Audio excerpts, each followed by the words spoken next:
नमस्कार।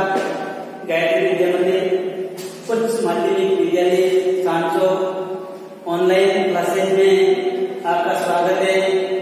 हमारा YouTube channel subscribe करें, साथ ही बेल आइकन का बटन दबाना ना भूलें। कल हमने कक्षा 8 राजनीतिक विज्ञान का जो चैप्टर नंबर 5 भारतीय संविधान उसके अंदर कल मौलिक अधिकारों के बारे में हमने विस्तार से एक को पढ़ा था। समानता का अधिकार अनुच्छेद 14 से 18, स्वतंत्रता का अधिकार अनुच्छेद 19 से 22, फिर हमने शोषण के विरुद्ध अधिकार 23 से 24, धार्मिक स्वतंत्रता का अधिकार 25 से 28, संस्कृति व शिक्षा का अधिकार 29-30 व संवैधानिक उपचारों का अधिकार अनुच्छेद 32, ये अपन ने पढ़ा था। तो उस अधिकार को लेकर के एक हम प्रश्न बनाते हैं। उस प्रश्न को हम यहाँ बारी बारी से हल करेंगे। तो दोस्तों, क्वेश्चन आज निम्नलिखित परिस्थितियों में कौन कौन से मौलिक अधिकारों का उल्लंघन हो रहा है। तो देखिए, आपको यह परिस्थितियां दे रखी है जो कल अपन ने मौलिक अधिकारों के बारे में पढ़ा, उन्हीं के आधार पर आपको आंसर देना है। तो देखिए, पहला आपकी जो मौलिक अधिकारों को लेकर के जो परिस्थिति बताई गई है, यदि 13 वर्ष का बालक एक कारखाने में मजदूरी करता है, तो आप याद कीजिए कि 13 वर्ष का जो बालक है एक कारखाने में मजदूरी करता है, तो ये कौन सा मौलिक अधिकार होगा। यहाँ तक अपने एक मौलिक अधिकार में बताया था कि 14 वर्ष से कम आयु के बालकों को कारखानों में लगाना दंडनीय अपराध है। तो आप याद कीजिए, इसमें कौन सा मौलिक अधिकार है जिसका उल्लंघन हो रहा है। तो देखिए, यदि 13 वर्ष का बालक एक कारखाने में मजदूरी करता है, तो आपको पता है शोषण के विरुद्ध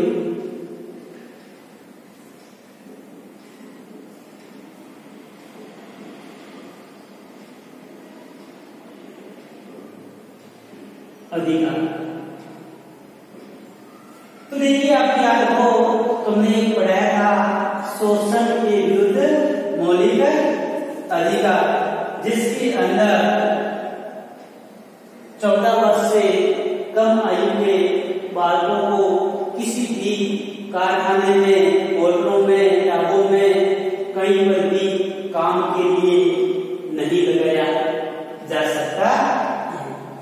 अगली परिस्थिति, यदि किसी राज्य का कोई नेता दूसरे राज्य के लोगों को अपने राज्य में काम करने से रोकता है या मना कर देता है, तो कौन से मौलिक अधिकारों का उल्लंघन हो रहा है। आपको याद हो तो हमने अनुच्छेद 16 जिसमें पढ़ा था रोजगारों के अवसरों में समानता। तो देखिए, इसका आंसर आपके होगा समानता का अधिकार।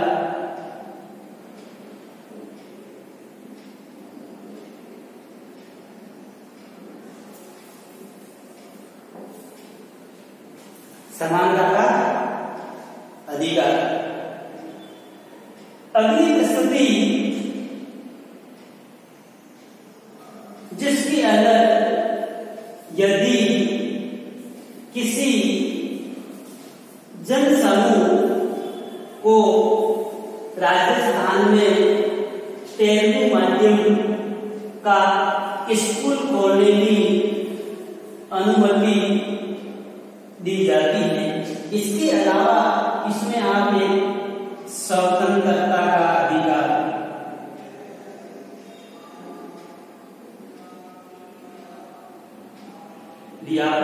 ले सकते, क्योंकि अनुच्छेद 19 में जो आपको शेष स्वतंत्रता दे रखी है, जिसमें रोजगार की आपको स्वतंत्रता दे रखी। यदि किसी जन समूह को राजस्थान में तेलुगु माध्यम का स्कूल खोलने की अनुमति नहीं दी जाती है, तो कौन से मौलिक अधिकारों का उल्लंघन होगा? तो देखिए, इस स्थिति में संस्कृति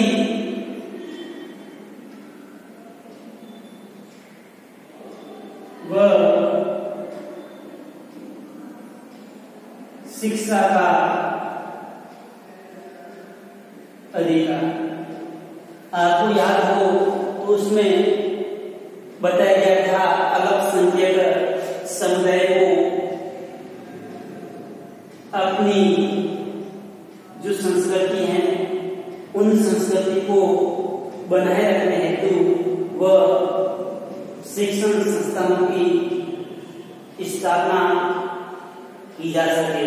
लेकिन यहाँ जो जैसे बात करते हैं कि राजस्थान का तेलुगु भाषी जो लोग हैं वो राजस्थान में अल्पसंख्यक है, तो उस अल्पसंख्यक के हितों को ध्यान में रखा जाता है, लेकिन यहाँ स्कूल खोलने की अनुमति नहीं दी जाती है। तो संस्कृति व शिक्षा का जो मौलिक अधिकार है उसका उल्लंघन हो रहा है। अगला, यदि सरकार सशस्त्र बलों में कार्यरत किसी अधिकारी इसीलिए पदोन्नति नहीं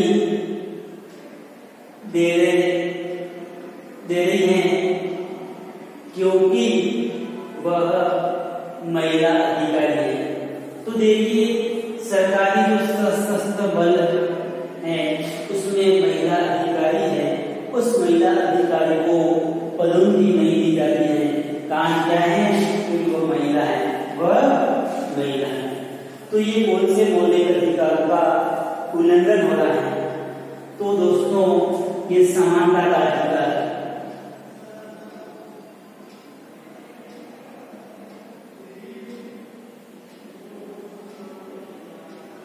ये समानता का अधिकार जो उल्लंघन हो रहा है।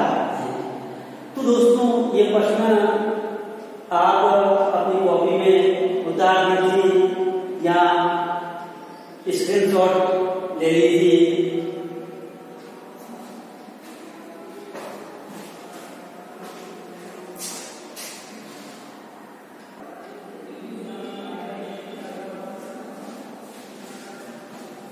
तो दोस्तों, अगली भारतीय संविधान की विशेषता है धर्म निरपेक्षता। तो देखिए, धर्म निरपेक्षता का तात्पर्य क्या है कि धर्म निरपेक्ष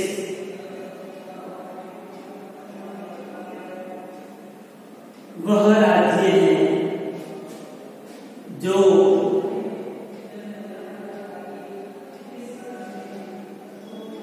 किसी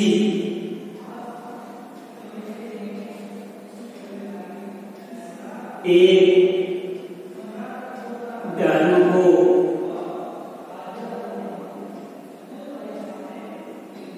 राजकीय धर्म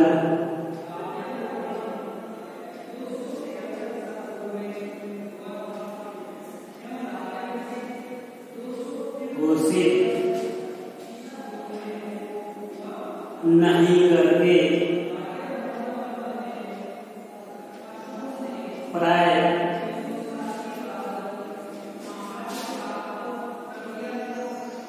सभी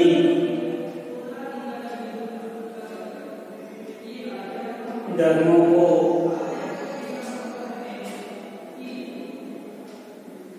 एक समान बढ़ावा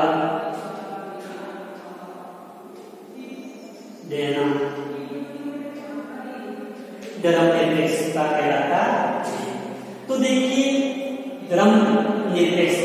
निरपेक्षता का अर्थ होता है कि धर्म को लेकर के किसी भी प्रकार का पक्ष नहीं लेना। उस देश के निवास करने वाले लोगों के जो अलग अलग धर्म होते हैं, उन सभी धर्मों को जो भी देश हैं वो समान बढ़ावा देंगे। किसी भी धर्म विशेष को लेकर के बढ़ावा नहीं देंगे। जैसे धर्मनिरपेक्ष वह राज्य है जो किसी एक धर्म को राजकीय धर्म घोषित नहीं करके प्राय सभी धर्मों को एक समान क्या करता है, बढ़ावा देता है। उससे धर्मनिरपेक्षता कहा जाता है। भारतीय संविधान निर्माताओं ने संविधान निर्माण करते समय इस बात का भी विशेष ध्यान रखा, वह संविधान में किसी भी एक धर्म को राजकीय धर्म स्वीकार नहीं किया गया, बल्कि उसमें धर्मनिरपेक्षता को लेकर के बढ़ावा दिया। इसके अलावा आपको याद हो तो जो आपको मौलिक अधिकार मिले, जो मूल अधिकार मिले, उसमें आपको याद हो तो आपको धार्मिक स्वतंत्रता का अधिकार, जो पढ़ेगा नहीं पढ़ाएगा, जो अनुच्छेद आपके 25 से लगा करके 28 तक उल्लेख किया गया। आपको याद है अनुच्छेद 25 में यही कहा है कि भारत के नागरिक को अपने धर्म को मानने, उनके आचरण को अपनाने, धर्म का प्रचार करना सब क्या दे रखी है, स्वतंत्रता दे रखी है। इसके अलावा वो अपने धार्मिक कार्यों का प्रबंध भी कर सकते हैं। धार्मिक कार्यों के प्रबंध हेतु उनको करों से भी मुक्त रखा गया है। यहाँ तक उन्होंने कहा कि किसी भी राजकीय विद्यालयों में किसी भी प्रकार की धार्मिक शिक्षा नहीं दी जा सकती है। तो इसका तात्पर्य यही है कि भारत किसी एक धर्म को बढ़ावा न देकर के प्राय सभी धर्मों को समान रूप से बढ़ावा देते हैं। आपको याद हो तो भारत में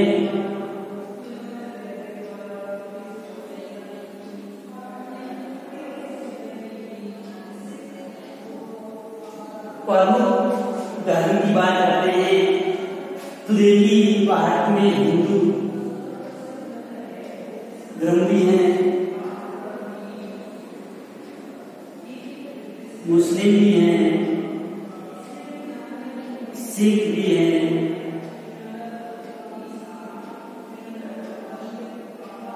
ईसाई भी है, जैन भी हैं, बौद्ध हैं,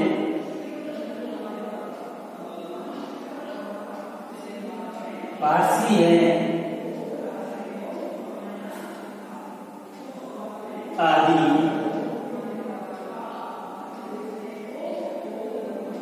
धर्मों के लोग हैं, भारत में निवास करते हैं। लेकिन भारतीय संविधान किसी भी धर्म को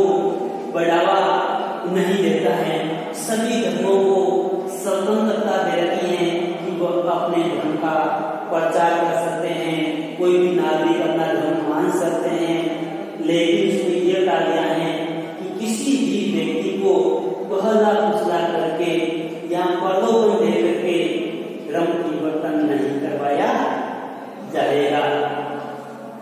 तो यह था आपके धर्मनिरपेक्षता।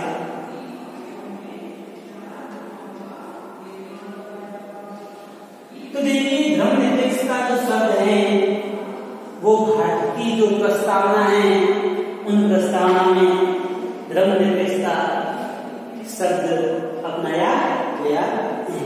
अब देखिए दोस्तों, इस पाठ में आपके मूल कर्तव्य 20 भारतीय संविधान की विशेषता है।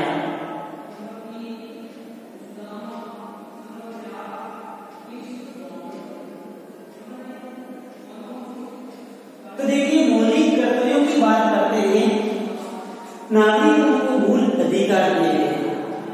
तो देखिए अधिकार जब नागरिकों को प्रदान किए जाएंगे, जब नागरिक अपना कर्तव्य समझेंगे तब मौलिक अधिकारों की पालना हो सकती है। तो अपन कह सकते हैं मूल कर्तव्य व मौलिक अधिकारों को अलग नहीं किया जा सकता है, इन दोनों के मध्य गहरा संबंध है, क्योंकि मौलिक कर्तव्यों के बिना मौलिक अधिकारों की प्राप्ति नहीं होती है व मौलिक अधिकारों के बिना व्यक्ति का कोई कर्तव्य नहीं ले सकता। तो देखिए मूल कर्तव्यों की बात करते हैं, जब भारत का संविधान का निर्माण किया गया तो संविधान निर्माताओं ने मौलिक अधिकारों मौलिक कर्तव्यों को संविधान में जगह दी है। तो अपन कह सकते हैं मूल संविधान में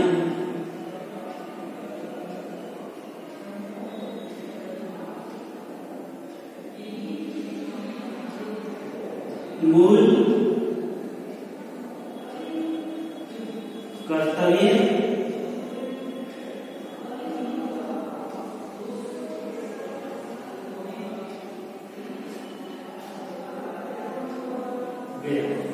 तो देखिए हम बात करते हैं जब भारतीय मूल संविधान बना उस मूल संविधान में मौलिक कर्तव्यों को नहीं जोड़ा गया था। अब देखिए मूल कर्तव्यों की बात करते हैं तो मूल कर्तव्य है तो किससे प्रेरणा दी थी? मूल कर्तव्य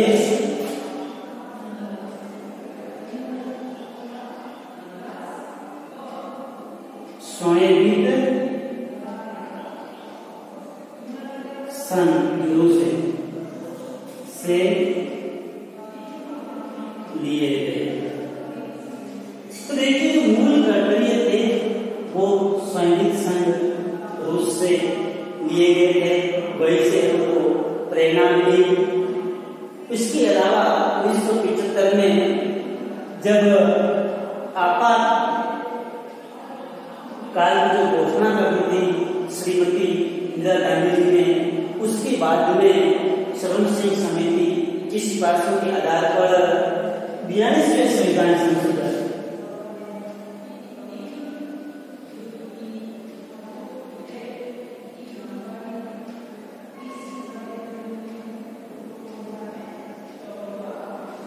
42वें संविधान संशोधन 1976 को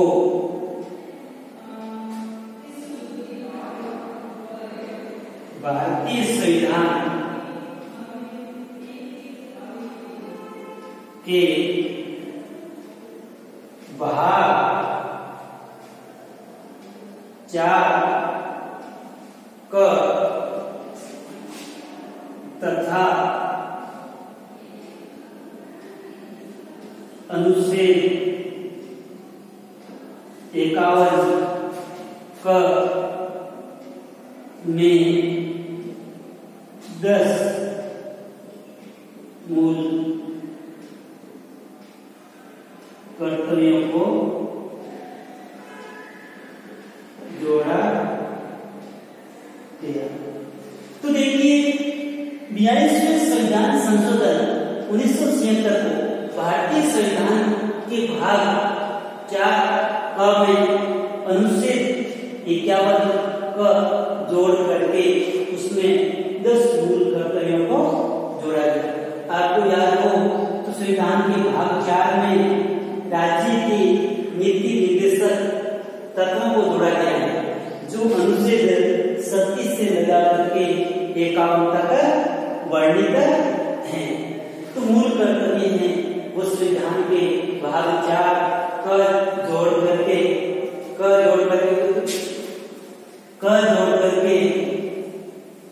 10 मूल कर्तव्यों को जोड़ा गया। इसके बाद संविधान के 86वें संशोधन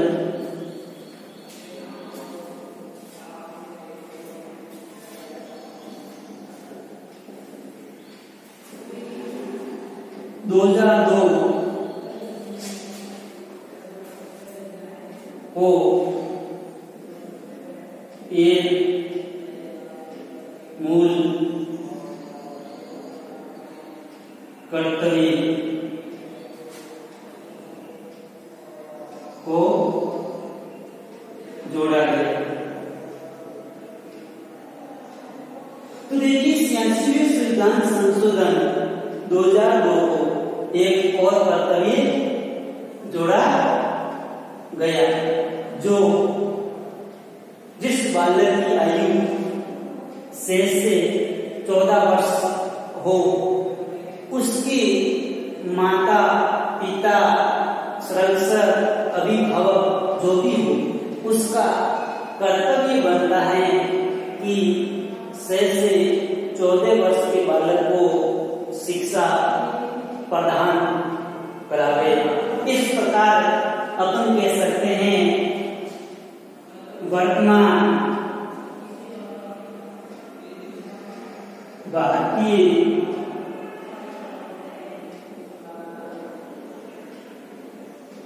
संविधान में 11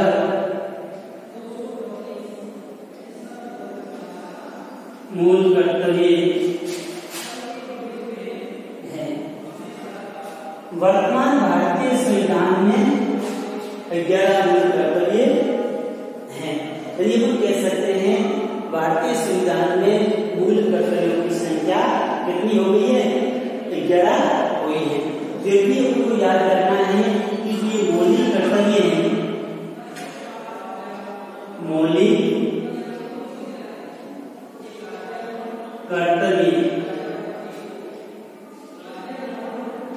भारतीय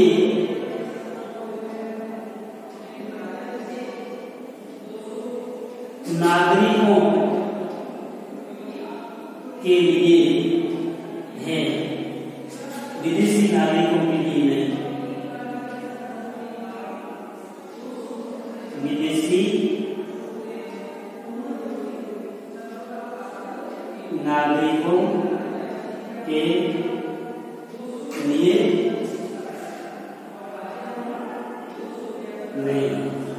तो देखिए ये मौलिक कर्तव्य है वो भारतीय केवल भारतीय नागरिकों के लिए है, विदेशी नागरिकों के लिए मौलिक कर्तव्य नहीं है। इसको ये भी याद रखना है कि अपन मौलिक अधिकारों के उल्लंघन को लेकर के न्यायालय में जा सकते हैं, लेकिन मूल कर्तव्यों का कोई व्यक्ति उल्लंघन करता है तो अपन न्यायालय नहीं जा सकते हैं।